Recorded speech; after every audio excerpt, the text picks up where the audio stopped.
Hello everybody, welcome. Get ready to have a dive, take a look at what Android 12 brought to us in terms of Android home screen widgets features. First thing first, who am I? My name is Marco Zanetti. As Stefano said, I'm an Android developer in Synesthesia, and I must admit I'm currently using something like 12 widgets in my home screen, and I'm actually pretty proud of it. So I'm not like a widget nerd, but surely a widget lover. What we're going to do today is first to have a look at the basics. What are Android home screen widgets, and how do we make them? And is people really using them also is a good question to have an answer to. Then we're going to have a look at the power up, what Android 12 brought us in terms of features for Android home screen widgets. And we take a look and we keep an eye on the backwards compatibility because it's very important for us to be sure that the widgets will keep working on all the devices as well, of course. And in the end, there will be a question time. You can be free to ask me whatever you want about the topic. So let's go with the basics first. What's a widget? Well, if you ask a poet what an Android home screen widget is, he's probably going to reply that a widget is a snack while your app is the meal. Very poetic. I actually got it from the official Android documentation, and actually what it means is that in the widget you put a small subset of features of your app, and you're going to stop the hunger of that feature of the user, but you want to leave the user wanting for more, and that's where the app comes in. So that's a poetic definition, but it's also a very accurate one. Not very technical though, so we can ask Lars Vogel, for instance, and it's going to give us a different perspective. Home screen widgets are broadcast receivers which provide interactive components. Very much technical, also perfectly true. If you ask me, I have another different definition, which is that a widget is a small portion of your app, so a small subset of features running into the launcher's process, orchestrated by a broadcast receiver with a little bit of superpowers. And we're going to see what these superpowers are soon. First, a question that I want to put out of the table. Is people using Android home screen widgets? You could ask yourselves, you could take a look at your phone and the phones of your friends. The answer seems to be yes, people are using widgets. Not many widgets though. This is a survey that I found taken in August 2021 by Android Police. It's a website of Android lovers, pretty technical people, so it's not a perfectly balanced data set. But imagine I don't use widgets, but to be twice as long. We still would have more people using widgets than people not using widgets. So your widget, the widget that you are creating, has a good chance to be inside of the user sooner or later. They will know that you developed the widget. You just need to make it as fancy, as attractive as possible. So, how do widgets work? There's a toolkit provided to us by the SDK. It's made mainly of 4 pieces. The first is the app widget provider info XML. It's an XML file including all the details about how to launch your widget. Then the app widget provider, that's the broadcast receiver, that's where the most part of the widget logic is going to be. And it's got some convenience method just for home screen widgets. Those are the superpowers we were talking before. We will see later what they are about. Then an XML layout for the widget itself, and the remote views. What are remote views? Remote views are views allowing a process to describe a view hierarchy to another process, like we are launching remotely those views and say, go and do your job. They're used mainly for push notifications and home screen widgets, and they can include a subset of the Android widgets. And widgets here mean grid view, relative layout, buttons. You won't be able to put inside the remote views something like a constraint layout or a complicated relationship layouts, or something like an edit text to allow the users to interact with the keyboard to those remote views. Just put some simple linear layouts, grid views, relative layouts, okay? But in API 31, so Android 12, some more capabilities were added to remote views, so we can add checkboxes, radio buttons, radio groups, switches. This is pretty useful. We will see later why. So this is a diagram of the information flow when a widget, home screen widget is created. So we start from the cloud with the creation of the widget, and we have the remote views.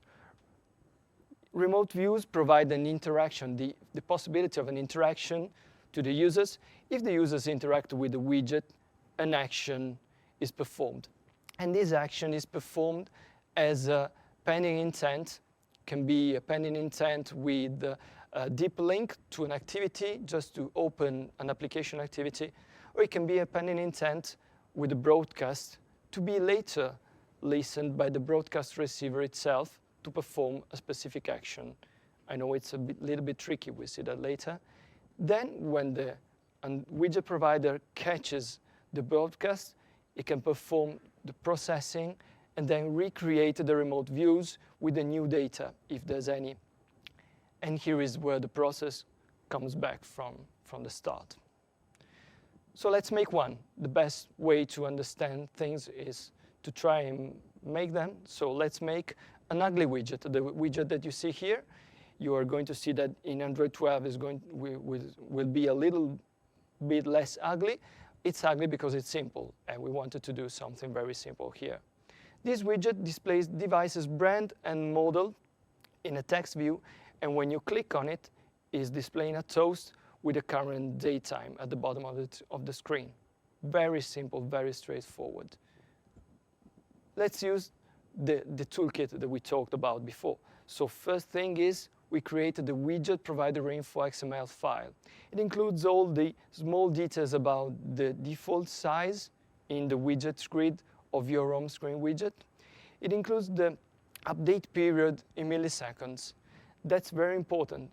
Each widget can update itself with new data as a default every X seconds, milliseconds, at least every 30 minutes, not faster, unless you create a background service updating manually the widget information. Then we have if I can move the slide. Yes, we have the XML layout. The XML layout is the one describing the view, the appearance of the widget. Our widget will be very, very simple. We just have a relative layout, including the text view, where we will put the brand and name of the phone. So this XML layout is going to be inflated in the broadcast receiver. The broadcast receiver must be declared in the manifest, of course, and it's mandatory that it must listen to the widget update intent filter. If it doesn't, the widget won't work. Also, here is where we place the name of the class of the widget provider that will be creating later. So it's very important to remember to declare in the manifest the broadcast receiver. And this is what the core of the widget is the widget provider, extends broadcast receiver, and does all sorts of things. You see I put two yellow squares. The one on the left shows you with the point where we are creating the remote views. And as you can see, remote views is not like normal views that you can refer with a view binding or something else, because it's views that you make, create, and launch to the application launcher app. So we have specific methods in order to inflate the remote views and to put some content in them. Here, we are telling the remote views to put the brand and phone name values inside the text view, and then we are attaching the intent to the click listener of the remote view, saying, okay, remote view, as soon as the user clicks on you, you must do something. What must the remote views do is in the tag of the pending intent. It's a pending intent because it's something that is broadcasted and then got back from the broadcast receiver. The tag is intent code for datetime in this case because we are going to display the datetime in the toast. You can have many intent tags for all the actions you want to add to your widget. This, all that we saw in these slides is the bottom part of this diagram. We defined the remote views. We told the remote views how to react to the actions of the users. Here we're going then to do the upper part. So always in the widget provider, we're going to implement the onReceive method because it's a broadcast receiver. It receives the broadcast back, and it takes a look at the action. The action of the intent is intent code for datetime? Yes. OK, so display the toast.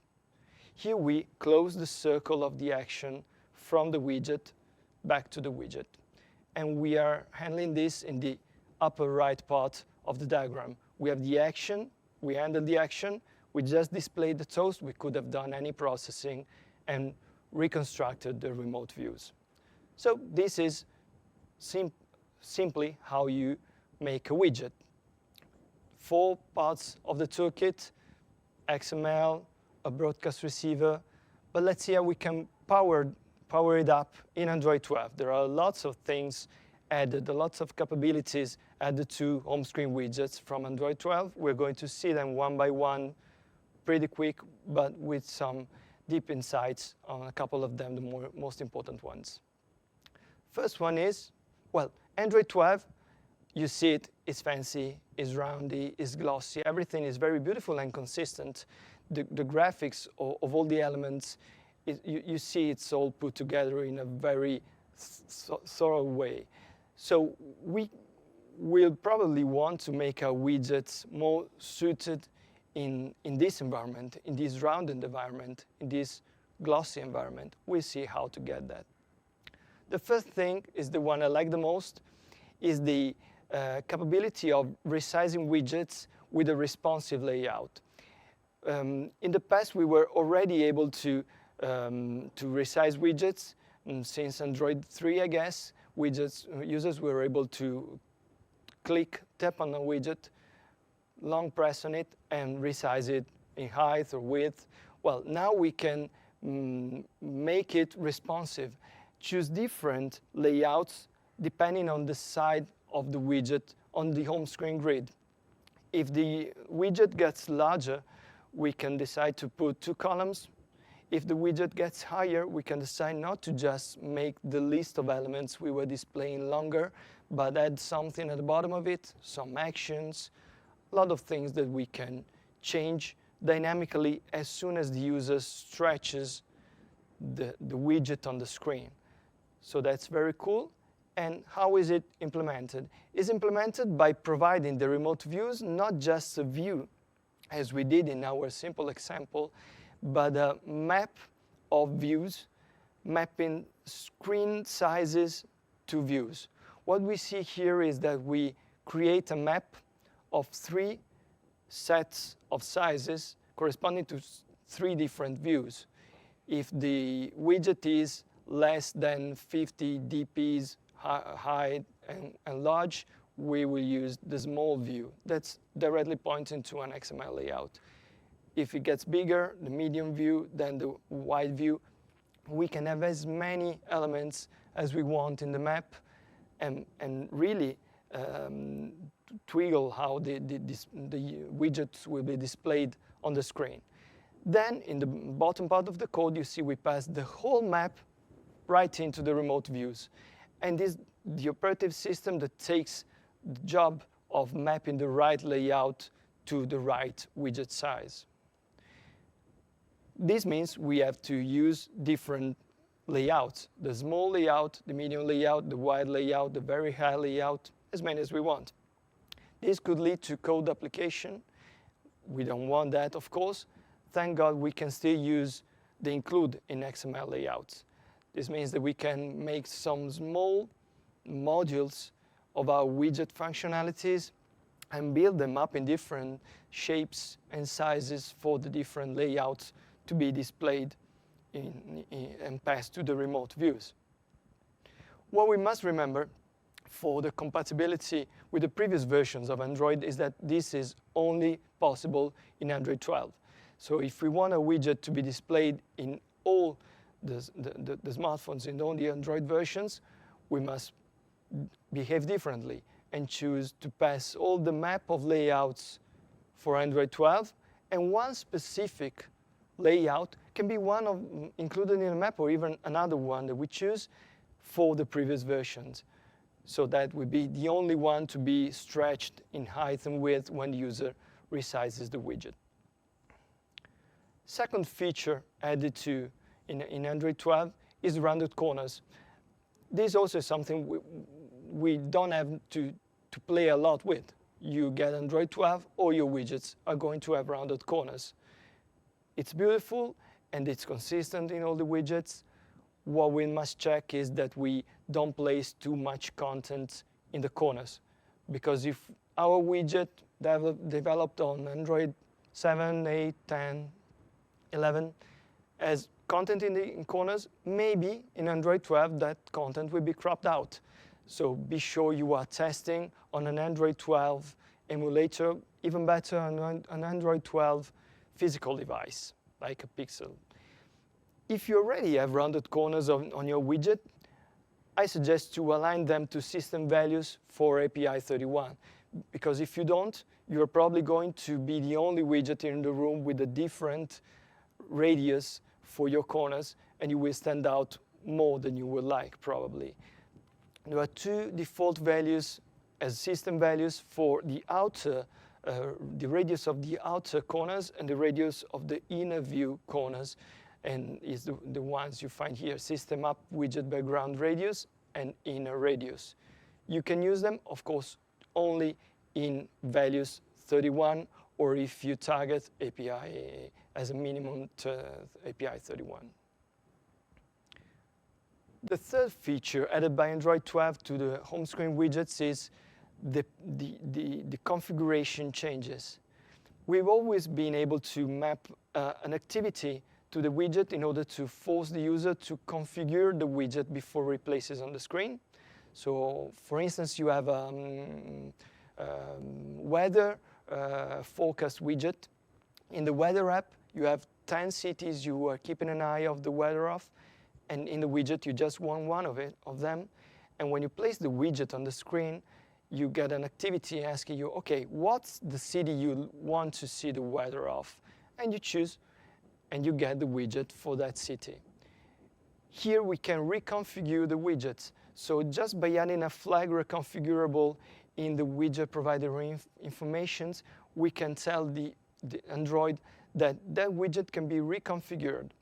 It means that when the user long presses on the widget already on the screen, that pencil in the lower right corner is displayed.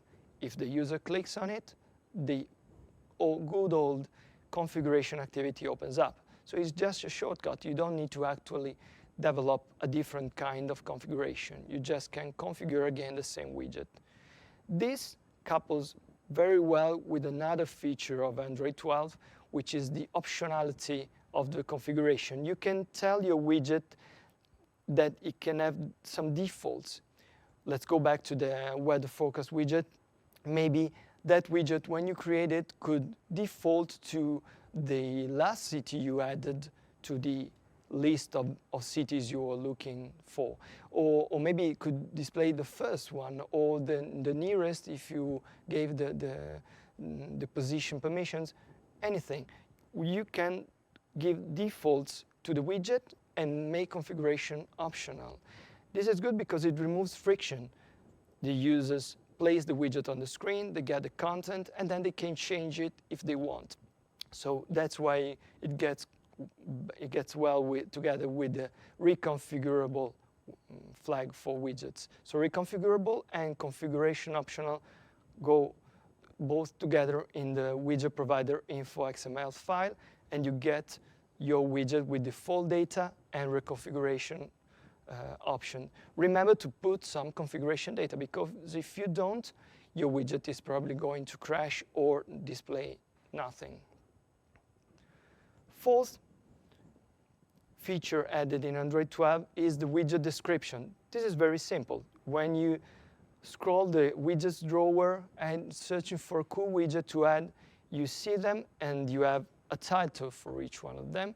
Now you can get a description as well. It's like a subtitle, and just under the title it can be longer and display more information about what the widget is and does. That's easy. Just remember that you are not going to have it in API before 31. Also, another thing to remember is that you keep having the good old label for widgets. You can add a label already for widgets from Android, I don't remember, I think 8. You could have add the label and display that label as the title of the widget in the widget drawer. Okay, you need to choose a good preview anyways, because on all the versions of Android you're not going to have the subtitles, so be sure that your preview already shows what the widget does, and give the widget a label, so you're going to have a title to be displayed and not the default title that Android gives you. It's a little bit tricky to find out where to add the label to the widget. You must place it as an Android label inside the widget provider definition. So if you never found out how to do that, that's why. It's because it's tricky, do that. The cool thing is that you can do both. You can add the label and you can add the description. With this, you get the best of both worlds. In Android 12, your widgets in the drawer will have both the title and the description. On previous version, just the title and the preview image. So pretty cool. Talking about preview image,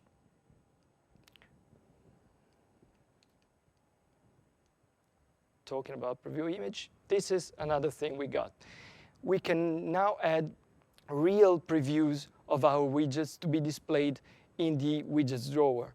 So not just small PNGs, JPEGs of what we expect the widget to look like. Real XML layouts with the real content of your widget to be displayed live there in the drawer. You must beware, because if you choose not accurately the palette of colors, as I did here, you can end up with an ugly color combination. We'll see later how to fix that on Android 12. Also, this preview is localized. This means that if you have some text in your widget's preview layout and you put those text pointing to string resources, and the string resources are localized, you're going to have a different preview in each country, in each language the device can be. That's very handy for users to see a preview of their widgets in their language, of course, if you remember to localize the strings and to translate them.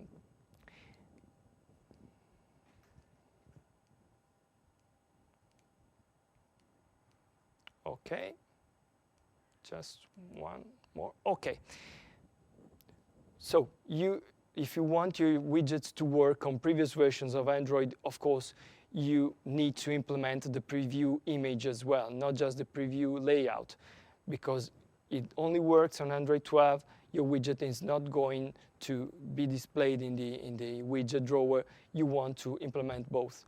Also, and that's a little bit sad, you need a specific layout for the preview, because you need to put into it the default strings, and if your widget's got a list, it displays a list, you need to display some elements in that list, and those elements must be dummy elements, localized. You need a dedicated layout, and you must remember to update that layout every time you update your widget as well, because you don't want to have a preview of an old widget with a new one. This is something we already had to do with the preview image before. We must remember to do that as well for the preview layout, of course. Sixth feature added in Android 12, this is a big one, is the theming. Android 12 comes with Material U. Material U has got the superpower, can infer the palette of the whole operative system from the colors of the background picture. So if you choose picture of the sea, you're going to have some blue palettes with some accent colors contrasting very well with that blue. If you're choosing a mountainscape, you're probably going to have a very different palette. And a lot of things in the operative system flow with that palette. All the Google applications and also many widgets do the same. How does it work? As soon as you change the background and change the palette, system creates 5 color groups called accent 1, accent 2, accent 3, neutral 1, neutral 2. The neutrals are very light colors that you can use for backgrounds safely. If you place text on them, it's good. The accent ones are going to have a strong contrast with the neutral, and you can use them for titles and standing out elements or backgrounds of inner parts. Each one of those color groups comes in 13 different shades. So we start from shade 0 and we go up straight to shade 1000 with 13 steps, and the higher is the number of the shade, the darker the shade is.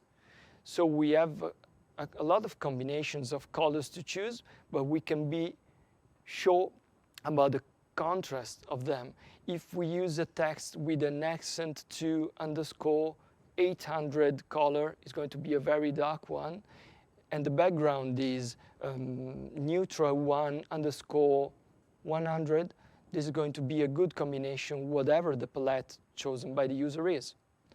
If we apply this approach to our widget, we can do that by creating, of course, a style for the previous Android versions. So a style with the usual colors we're used to, and a style using in the values 31 folder, using these new color palette colors from Material U. And if we do so in Android 12, we're going to get this. As you can see, our widget was ugly, is just a little bit less ugly now because Android 12 placed around the corners, and then the palette of colors taken from the background colors, and it's starting to show as a not so ugly widget, although it's the same one as before.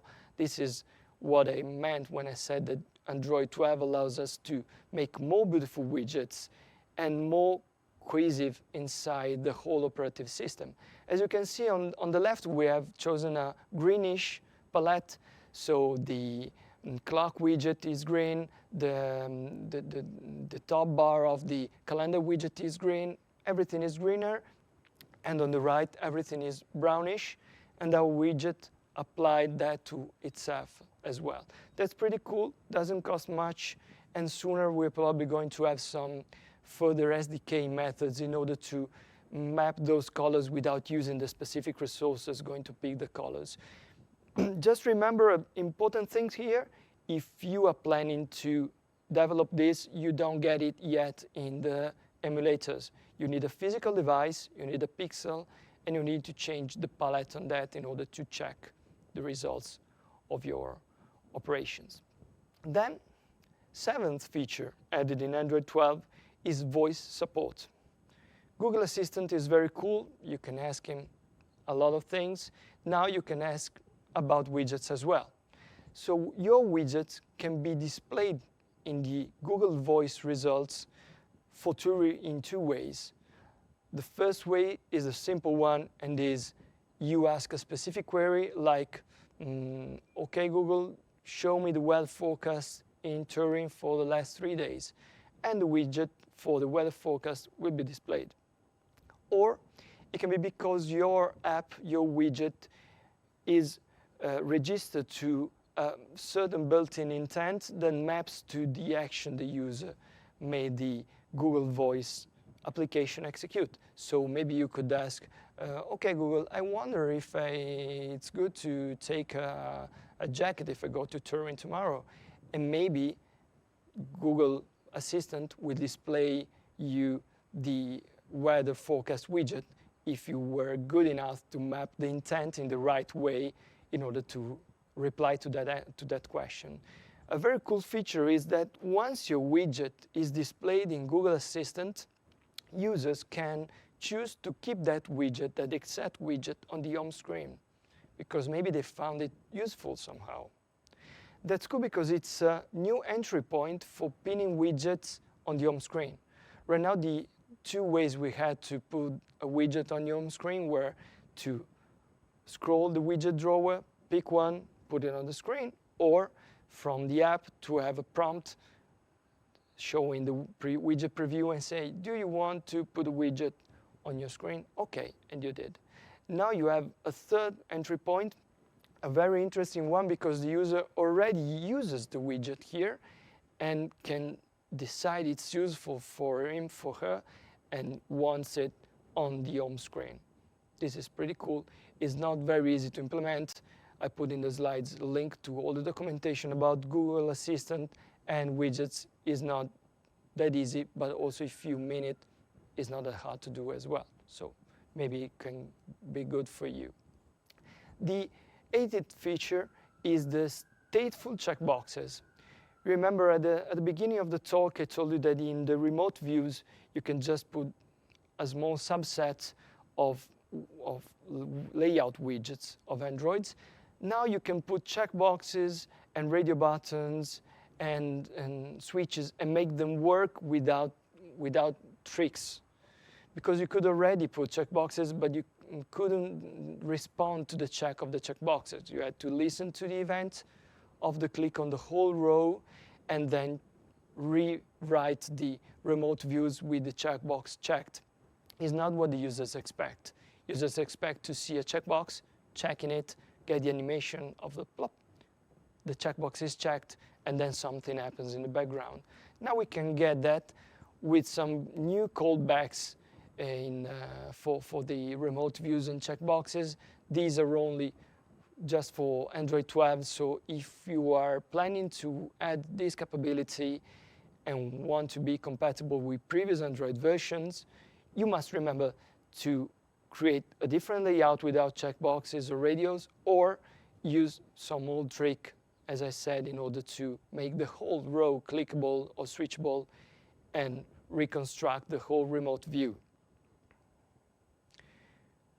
Another good thing about remote views is that now we can pass a whole list of elements to a single pending intent for the checkboxes.